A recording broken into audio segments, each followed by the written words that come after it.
Welcome everyone to Whimsy Woven Stories. Here, we explore gripping tales of real-life twists. Join our storytelling community. Hey everyone. Before we get started, I need your little help to beat the YouTube algorithm.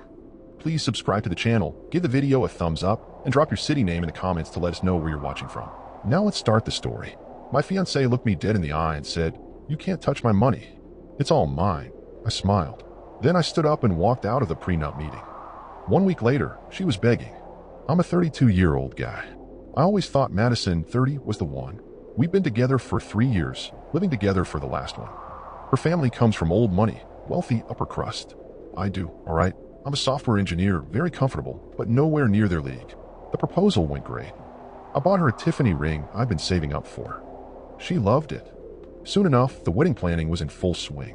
Her parents, Ralph and Diana, were very involved. They wanted a huge, splashy wedding at their country club. I was paying for the photographer, the band, our honeymoon, and a $15,000 non-refundable deposit on this custom floral lighting setup Madison adored. About 3 months before the wedding, Ralph brought up the prenup. Pretty standard for families like theirs. I wasn't thrilled, but wasn't shocked either. "Send it over," I said. Fast forward to last Tuesday. It's me, Madison, her dad, Ralph, and 2 lawyers. The room felt heavy.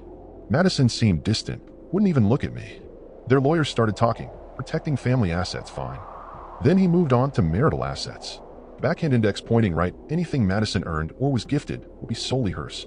Backhand index pointing right, my income, considered marital property, but heavily restricted on how I could access any shared money. Backhand index pointing right, any business I started? If it succeeded, Madison would automatically get a share. Backhand index pointing right, her businesses? Completely protected, 100% hers. Backhand index pointing righto, and they wanted me to waive all rights to spousal support, no matter the situation. I glanced at Madison. She was fiddling with a Cartier bracelet I had bought her. My lawyer, Alan, raised an eyebrow. "This feels pretty one-sided." Ralph chuckled. "Just protecting our daughter." Jordan understands. I waited for Madison to say something, to stand up for us as a couple. Nothing. Then their lawyer dropped the line about no spousal support, ever. I finally spoke. "Madison, are you okay with all of this?" She finally looked at me, but there was no love in her eyes. Only defiance. A hint of disdain. "Jordan," she said flatly, "it's just how it has to be. You can't touch my money. It's all mine. Not our future. Not our life. Just our money." That moment shattered every illusion I had about our relationship. I smiled, a real calm smile. I stood up. "Well, this has been enlightening." I nodded at Alan. "I don't think there's anything more to discuss." And I walked out. No yelling. No scene. Just clarity. Alan followed me, stunned. "Jordan, what are you doing?" "It's over, Alan." She just told me everything I needed to know. By Wednesday morning, the aftermath began. I returned to our apartment while she was out. Packed a bag, essentials, my laptop, a photo of us from the coast. Left it on the dresser. Stayed at my buddy Dylan's place. Then the text started. "Jordan, where are you? We need to talk about this." Ignored. Calls. Voicemails. "Jordan, seriously, this isn't funny. Call me. My dad is upset." By midday, their lawyer called. They were shocked, now suddenly open to revisiting terms. I asked Alan, "Did Madison hear herself in that meeting?" "Yes." "Then there's nothing to discuss. Tell them the wedding is off." I started canceling everything. $15,000 floral deposit, gone. I asked if Madison or her dad wanted to take over the contract. Band, $5,000 deposit, same. Photographer, partial refund if rebooked. Honeymoon, luckily refundable. Full refund processed. By Thursday, Madison's text became frantic. "Jordan, this is ridiculous. You're embarrassing me. The invitations are out. My mom is losing it. You need to fix this. Fix what she broke." Then Ralph called. "Jordan, what you did was impulsive and disrespectful." "Ralph, what was disrespectful was that prenup in Madison's words. Marriage isn't just business to me. If it is to her, she needs a different partner. You'll regret this." Madison is devastated. Devastated about hurting me or losing the wedding. Either way, no thanks. Friday, I want to pick up my stuff. Madison wasn't there. I packed my clothes, books, kitchen gear, espresso machine, art. Left the keys. No note. Walking out was the note. Then Saturday, the real begging began. "Jordan, please. I miss you. I'm so sorry. My dad pressured me. The lawyers made it sound so harsh. Please, can we talk? I love you." Funny, love didn't seem to matter in the prenup. A few hours later, another voicemail, this time sobbing. "Jordan, please. I messed up. I know I did." The florist called. They're asking if we want to pay the remaining $25,000 for flowers. The band too. Daddy is furious about the money. But it's not just about the money. I need you. Please talk to me. We can tear up that stupid paper. I swear I don't care about the money. A part of me felt a tiny pang, but the rational part remembered her cold face and those words. You can't touch my money. It's all mine. And now, the calls keep coming. I haven't answered. Am I cold-hearted? No. I just have self-respect and a much clearer view of my worth than she ever did. The begging has begun. Let's see how this unfolds. After a couple of days of not responding, Madison's tone shifted. The tears dried up and entitlement took over. Last Monday, she texted, "Jordan, this has gone on long enough. You've made your point." I said I was sorry. Are you really going to throw everything away over a misunderstanding? The wedding is less than 3 months away. Invitations have been sent. People have RSVP'd.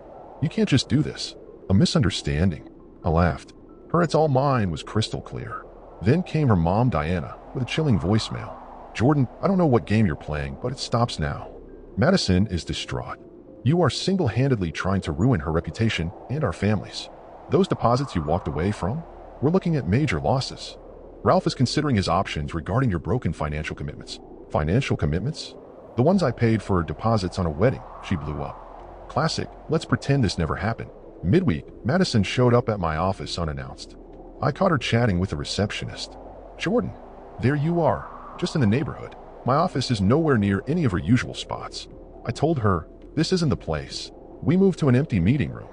She started, "Look, you were mad. I was stupid. Dad was an ass. Let's just move past it. Call the vendors. Tell them it's back on. No harm, no foul." I said, "Madison, you told me my contributions meant nothing." "That's not no harm." She said, "I was just repeating what they said. I didn't mean it." "You know I love you." I replied, "Love doesn't try to financially gut someone before marriage. You owned it, Madison. You can't touch my money. It's all mine." Her face tightened. "So that's it? You're really going to destroy everything? Everyone will know you called off the wedding." "No, Madison," I said. "Everyone will know it was called off because we weren't on the same page about marriage." She stood up, eyes blazing.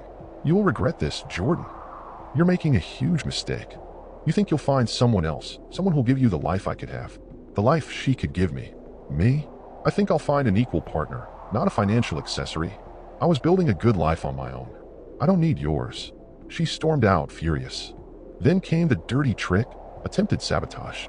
A few days later, my boss Gabriel called me looking uncomfortable. "Jordan, I got a call from Ralph Hamilton this morning. My blood ran cold. He implied you might be going through some personal instability affecting your work. Mentioned erratic behavior and suggested the company to be cautious with sensitive projects. Ralph actually tried to jeopardize my job because I refused to marry his daughter under their terms." Gabriel said, "That's a complete fabrication. Your personal life may be a mess, but your work hasn't suffered. You know your record." "Way easy," I said. Gabriel nodded. "Jordan, I know your performance is stellar." The call sounded like a bitter old man. I told him I have full confidence in you. Thank God for reasonable bosses. Gabriel warned, "Watch your back with that family. They sound like a piece of work." My revenge, calm, collected, and methodical. The apartment was still under my name, utilities, internet, hefty security deposit, all on autopay. I logged in, canceled everything effective immediately, and emailed Madison politely about picking up my remaining stuff. A few kitchen items, bookshelf, winter coat, CCing my lawyer Alan and suggesting she have a witness. Madison was worried about what everyone would think. Fine. I drafted a simple email to mutual friends and family who got wedding invitations. Subject: Update on Jordan and Madison's wedding. Dear friends and family, Madison and I have made the difficult decision to call off our wedding. This was not an easy choice, and we apologize for any inconvenience. Further communication regarding vendor arrangements will come from the Hamilton family. Short, to the point, no blame, but clearly putting vendor communication in her family's court. Alan approved it and I sent it. Supportive texts poured in from my friends and some mutual ones. The financial cleanup continued. Credit cards, bank accounts, canceled joint plans or subscriptions that benefited us both. The wine club she loved, gone. Streaming bundles, downgraded. Not about the money, the principle. Madison's reaction to the utility cancellations was priceless. Really, Jordan? You cut off the internet? How childish. I replied, not childish, Madison. Fiscally responsible. You said, it's all mine. Assume that applies to the bills too. Silence. That wedding cancellation email apparently triggered a meltdown. A mutual friend called. Dude, Madison just posted an unhinged Instagram story about betrayal and then deleted it. Her mom called mine, ranting. I said, let's just say the prenup showed me a side I couldn't live with. Prenup. Oof, say no more. Validating Ralph hasn't tried anything else at work. The begging stopped. Now, just angry text from Madison, ignored. Stony silence from her parents. Good. I feel lighter. Dodged a huge problem. The anger from Ralph only fuels my cold determination to be done. Still gotta get my stuff. That's next. The great stuff retrieval mission. After I sent the wedding cancellation email and cut off the utilities, Madison shot me a curt email Sunday at 2 p.m. The doorman will let you in. I won't be there. Fine by me. Dylan came with me. The apartment felt cold. I grabbed my coat, the remaining kitchen stuff, my good old clad pan, some books, and a photo of my late grandparents.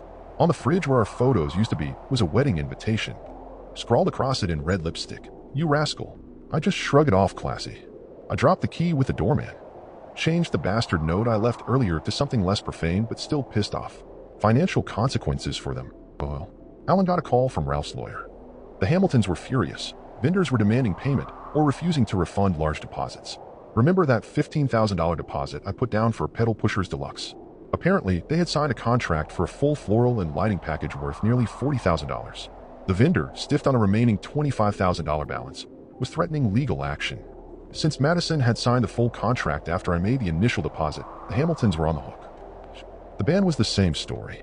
I'd paid a $5,000 deposit with a similar clause. Madison and Ralph tried telling them the cancellation was mutual, so they shouldn't be responsible. But the band leader, a no-nonsense guy, basically told them to take a hike. Their country club venue also hit them with a hefty cancellation fee. Awkward. Ralph's lawyer tried to pin liability on me. Alan shut that down hard. My contributions were clearly defined. Their effort to shield Madison's money meant they had to take responsibility for her contractual obligations. The irony, they were about to lose tens of thousands, all because of that it's all mine attitude. Social fallout. My cancellation email worked. Friends were either supportive or neutral. Madison's villain story didn't hold up, especially once word got out about the prenup and the financial mess. Sophia said Madison went into hiding. Her mom Diana was mortified by the gossip and the wasted money. Ralph was furious. Their entitlement and greed caused all this. I just refused to be their doormat. Natural consequences. A moment of vulnerability. About 2 weeks ago, it hit me not sadness for losing Madison, but for the 3 years in future I thought I was building. I poured a stiff whiskey, sat on my new balcony, and felt the disappointment, the slight humiliation. It was about respect and partnership. She saw our future as a ledger, protecting her column and erasing mine. That hurt. Still does a little. But it's healing. Where I'm at now, life is calm. I'm focused on work. Gabriel, my boss, even gave the green light on a passion project. My smaller apartment feels like home. My rocket espresso machine hums. My work knives get used again. I'm re-engaging with hobbies and friends. No direct word from Madison. Mutual acquaintances say she's subdued. The financial fallout caused friction between her and Ralph.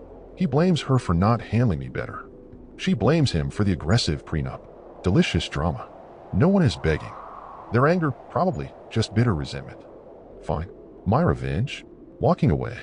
Choosing self-respect. Letting them face the consequences of their arrogance. Hearing about them squirming over lost deposits brings a grim smile. Not gonna lie, they played hardball. Found out I wasn't playing their game. Biggest consequence for Madison? She revealed her ugly true colors, valuing money over partnership. She'll live with that. Maybe learn. Probably not. Entitled people rarely have epiphanies. That's her problem now. So yeah, Reddit, it was a rotten situation, but I'm out good and looking forward. Learned a major lesson about red flags. Dodged a terrible fate. Thanks for letting me vent. Peace out.